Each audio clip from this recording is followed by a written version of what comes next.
ভদ্রলোককে দেখলে কে বলবে এক সময়ের সবচেয়ে কঠোর পুলিশ অফিসার ছিলেন তিনি। যেই চাকরি থেকে ছুটি নিলেন অমনি মানুষটা হাসি খুশি ব্যক্তিতে চলে এলেন। অবশ্য এত লম্বা সময়ের চেহারার গাম্ভীর্য ভাব তো আর কাটবে না। তাকে দেখলে এখনো সেই গম্ভীর আর কঠোর দেখায়, তবে মানুষটা স্বচ্ছ। কি সুন্দর করে হাসেন, কথা বলেন। তার কেন যেন হঠাৎ নিবিড়ের কথা মনে পড়ে গেল। আচ্ছা, নিবিড় হাসলে কেমন লাগবে তাকে? নিবিড় কি কখনো হেসেছিল, নাকি সেই হাসির চিত্র তার স্মৃতি থেকে মুছে গেছে? এমন সময়ে মশিউর সাহেবের মোবাইলটা বেজে উঠল। তিনি রাস্তায় সম্পূর্ণ মনোযোগ দিয়ে মৌয়ের উদ্দেশ্যে বললেন, একটু মোবাইলটা দেখো তো মা, গাড়ি চালানোর সময় আমি অন্যদিকে তাকাতে পারি না। মৌ তাই করলো। মোবাইল ধরে দেখলো কামরুল কল করেছে। এটা কামরুল, রিসিভ করো।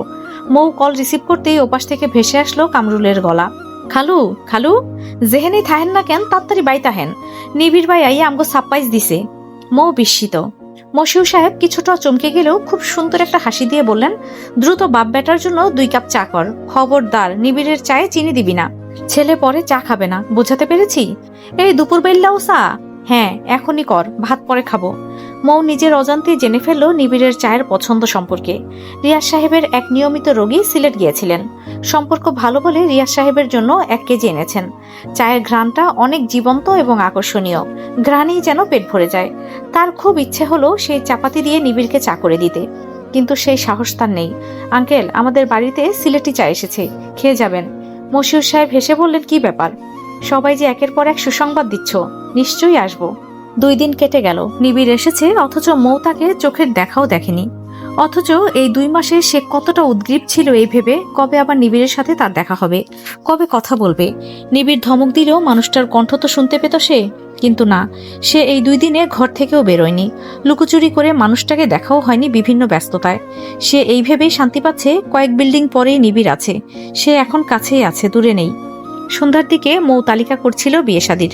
রিমঝিম হাসপাতালে এখনো ফেরেনি। এমন সময়ই দেখলো জুনায়েদ তাড়াহুড়ো করে কোথাও যাওয়ার প্রস্তুতি নিচ্ছে। মৌ ভুরুকুসকে বলল, কোথায় যাচ্ছিস? বাজারে আপা, আজকে বাংলাদেশ আর ইন্ডিয়ার খেলা, আমরা আশেপাশে সবাই খেলা দেখতে যাচ্ছি। ঘরে বসে দেখা যায় না? ধুর, কি যে বলো না আপা, এসব খেলা একা একা দেখে মজা আছে? আমরা সব ছেলেরাই যাচ্ছি, নিবিড় ভাইও যাচ্ছে। আমি যাই আপা, ভাইয়া অপেক্ষা করছে, বলেই জুনায়েদ তাড়াহুড়া করে বেরিয়ে গেল। মৌ কি যেন ভেবে তালিকা ফেলেই সে ছুটে গেল তার বারান্দায়। খুঁজলো নিবিড়কে। ওই তো নিবিড় আসছে। মুহূর্তে মানুষটাকে দেখে তার বুকের ধুকপুকানি বেড়ে গেল, গলা শুকিয়ে কাটকাট। নিবিড় বাড়ির কাছাকাছি আসতেই কি ভেবে উপরে তাকালো। সন্ধ্যার ল্যাম্পপোস্টের আলোয় স্পষ্ট দুজনকেই দেখা যাচ্ছে। মুহূর্তেই দুজনের চোখে চোখ পড়ল, কিন্তু সেই মুহূর্ত দীর্ঘক্ষণ হলো না। জুনায়েদ নিবিড়ের কাছে যেতেই হুট করে কারেন্ট চলে গেল। আলোতে ভরপুর সন্ধ্যার বেলতুলি আচমকাই অন্ধকারে ছেয়ে গেল। রাস্তাঘাটে ছেলেপেলের আহাজারি শোনা যাচ্ছে, তাও 1-2 গলা নয়, অনেক গলা দূর দূর থেকেও ভেসে আসছে। কেউ একজন বলে উঠল, ধ্যাত, শালারা আর সময় পাইল না, খেলা তো শুরু হয়ে গেছে, এমন সময় কোন শালায় কারেন্ট নেয়? আর মৌয়ের আফসোস হলো সে কেন আরেকটু নিবিড়কে দেখতে পেল না। অন্তত 1 মিনিট বেশি হয়ে যেত কি? কেনাকাটার জন্য মৌ এশাকে নিয়ে বেরিয়েছে। ওরা 2 বোন রিয়াজ সাহেবের চেম্বারের বাইরে দাঁড়ানো। কথা ছিল রিয়াজ সাহেবের সাথে বের হবে, কিন্তু দেখা যায় এই কাঙ্ক্ষিত মুহূর্তেই হঠাৎ রোগী এসে হাজির হয়। এখন সে চাইলেও না করতে পারলেন না রোগীকে। সামনে টাকা পয়সা ভালোই খরচ হবে, তাই রোগী চাইলেও হাতছাড়া করা যায় না। অগত্যা তিনি মেয়েদের কিছুক্ষণ অপেক্ষা করতে বললেন, কিন্তু এশা এদিকে চরম অধৈর্য। সেই রোদের মধ্যে দাঁড়িয়ে থাকতে পারবে না, তাকে ঠান্ডা জুস খাওয়াতে হবে পাইপওয়ালা। বোনকে শান্ত করতে কাছাকাছি এক দোকান থেকে এশাকে জুস কিনে দিতেই চেম্বারের দিকে একটা রিক্সা এসে থামলো। এশা নিবিড়কে দেখে নিবিড় ভাই বলে চেঁচিয়ে উঠল। নিবিড় ওদের দেখে এগিয়ে এলো। এই প্রথম নিবিড় আর মৌ সামনাসামনি, অন্তত নিবিড় আসার পর থেকে। মৌ এতদিন পর নিবিড়কে এত কাছ থেকে দেখে শব্দ খুঁজে পেল না, কিভাবে কথা শুরু করবে সেটাও ভুলে গেল। নিবিড় এক পলক মৌয়ের দিকে তাকিয়ে বলল, আঙ্কেল কল করে বলল তোদের শপিং এ নিয়ে যেতে, আমার সাথে চল। মৌয়ের নিঃশ্বাস আটকে গেল গলায়। নিবিড়ের সাথে সে শপিং করতে যাবে? এই অনাকাঙ্ক্ষিত খবরে সে অবাক হওয়ার সুযোগ পেল না। কোনো রকমে বলল, আমি বাবার কাছ থেকে টাকা নিয়ে আসছি। নিবিড় শুধু ইতিবাচক মাথা নাড়ল। মৌ যেতে যেতে শুনলো পেছনে এশা জুস খেতে খেতে নিবিড়কে বলছে, ভাইয়া তোমার সেক্রেটারি কামরুল কোথায়? নিবিড় ভুরু কুচকে বলল, সেক্রেটারি? কামরুল ভাই তো আমাকে মুখস্থ করালো সে সেক্রেটারি, নিবিড় ভাইয়া সেক্রেটারি। নিবিড় আশপাশ তাকিয়ে বলল, ও আমার সেক্রেটারি নয়। এশা এবার চিন্তায় পড়ে গেল, তাহলে কি কামরুল নিবিড় ভাইয়ার চেলা হয়? কিন্তু চেলা শব্দটা কেমন পচা শোনায়।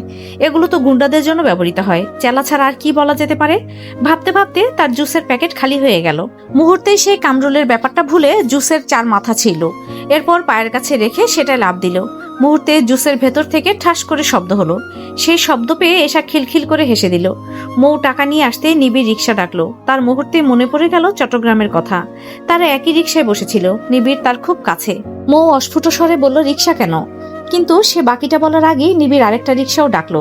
প্রথমটার দিকে ইশারা করে নিবিড় বলল, ওঠ।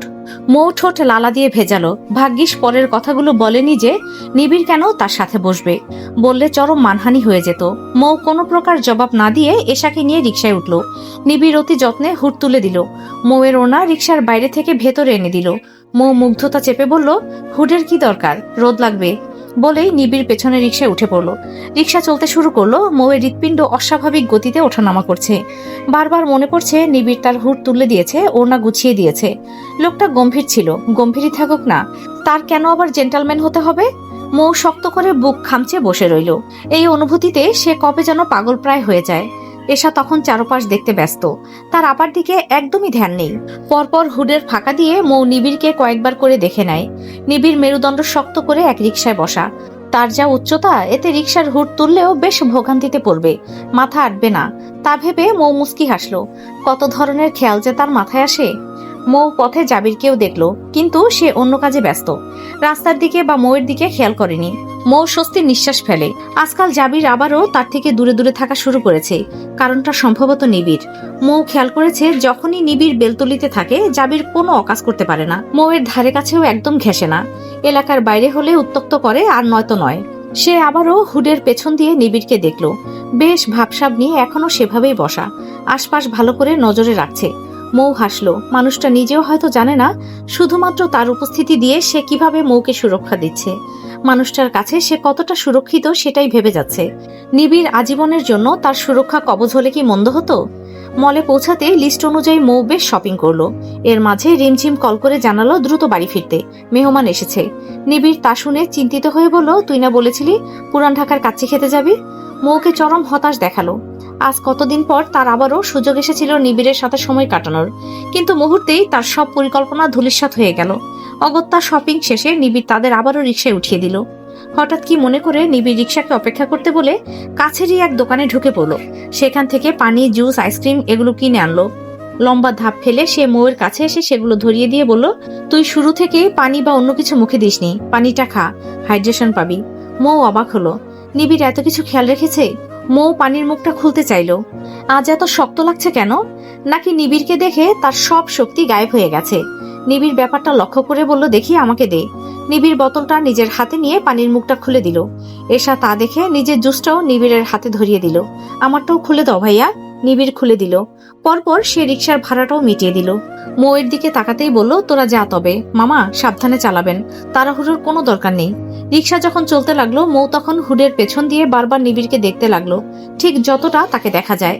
বাড়ি ফিরে মৌ চমকে উঠল। মেহমান আর কেউ নয়, ইয়ামিন আর তার স্ত্রী সালমা। মৌ মামাকে দেখে ভয়ে পালাতে নিলে ইয়ামিন তার ব্যাগ ধরে টান দিলেন। চোখে মুখে রাগের ফুলকি তুলে বললেন, এই বেয়াদব, পালাচ্ছিস কোথায়? এতদিন তো দূরে ছিলাম, এবার তো মুখোমুখি, তুই কি ভাবছিস আমার হাত থেকে বাঁচা এত সোজা? নে ধর, চলে এলাম। এবার কই যাবি, যা। মৌ আমতামতা করে বলল, বাইরে থেকে এসেছি মামা, একটু রুমে গিয়ে ফ্রেশ হতেই তো যাচ্ছিলাম। ইয়ামিন দাঁতে দাঁত চেপে বলল, বাহানা দিচ্ছিস? কোনো বাহানা চলবে না, তুই এক্ষুনি আমার সামনে এসে আমার সব প্রশ্নের জবাব দিবি, নয়তো তোকে রোদে দাঁড় করিয়ে তোর মুখ পাতিলের মতো কালো করে দিব। তাই করে দাও মামা, অনেক উপকার হতো। ও, এটা তোর কাছে সহজ মনে হয়? ঠিক আছে, তবে নিচতলা থেকে ছাদ আর ছাদ থেকে নিচতলা, এভাবেই উপর নিচ করবি। এক পর্যায়ে মৌকে করুণ দেখালো। সে সামান্য বোতলের মুখ খুলতে পারে না, সেখানে সে এই আজগুবি শাস্তি পেলে তো তাকে হাসপাতালে ভর্তি করাতে হবে। অগত্যা মামার থেকে পার পেতে সে রাজি হলো। পরপর তার মামির দিকেও তাকালো। মৌ তাকাতেই সালমা মুখ ফিরিয়ে নিল। এতে মৌ ঢের বুঝে নিল সালমা এখনো তাকে অপছন্দ করে। মৌ আড়ালে দীর্ঘশ্বাস ফেলল। অনেক বলে কয়ে সরে গিয়ে ফ্রেশ হওয়ার অনুমতি পেল সে। আধ ঘন্টা পর গোসল সেরে এসে দেখলো নিবিড় এসেছে। হাতে তার কয়েক প্যাকেট কাচ্চি। কাচ্চিগুলো সেই পুরান ঢাকার, সেই হোটেল নিবিড় ব্যক্তিগতভাবে পছন্দ করে। মৌ চমকে গেল। সে আশা করেনি নিবিড় তাদের জন্য কাচ্চি আনবে। নিবিড়ের সাথে তার চোখাচোখি হলো। নিবিড় মৌয়ের দিকে তাকিয়ে বলল, কাচ্চি খেতে চেয়েছিলি, এবার খেয়ে নে, আমি আসি। রাতে রিমঝিম আর রাহাত কলে কথা বলছে। রিমঝিম কিছুটা অস্বস্তি নিয়ে বলল, তোমাকে কিছু বলার ছিল। ওপাশ থেকে রাহাত প্রফুল্ল মনে বলল, নিশ্চয়ই, বলে ফেলো। রিমঝিম কিছুটা ধাতস্থ হয়ে বলল, কথাগুলো আমার পাস্টের ব্যাপারে, আমার মনে হলো বিয়ের আগে তোমাকে জানানো দরকার। মনে হলো ওপাশ থেকে রাহাত নড়ে চড়ে বসলো, তবুও গলা তার আগের মতোই। বলো রিমঝিম, আমি শুনছি। রিমঝিম ভরসা পেল। সে সময় নিয়ে বলতে শুরু করলো। আমি যখন ইন্টারে ছিলাম তখন আমার প্রেম ছিল আবির নামের এক ছেলের সাথে। ছেলেটা ছিল বখাটে, আমাদের এলাকার, তবে আমাকে বেশ সম্মান দিত, ভালোবাসতো। অল্প বয়সের আবেগ আমাকে সবকিছু ভুলিয়ে দিয়ে রঙিন জীবন দেখাতে শুরু করলো। ওর সাথে আমার লুকোচুরি প্রেম, কলেজ থেকে লুকিয়ে ঘুরতে যাওয়া, ঝালমুড়ি খাওয়া সবই হয়েছিল। কিন্তু একদিন হঠাৎ বাবার কাছে আমার বিয়ের প্রস্তাব এলো, প্রায় আসতো। তবে সেবার মনে হয়েছিল বাবা রাজি হয়ে যাবেন।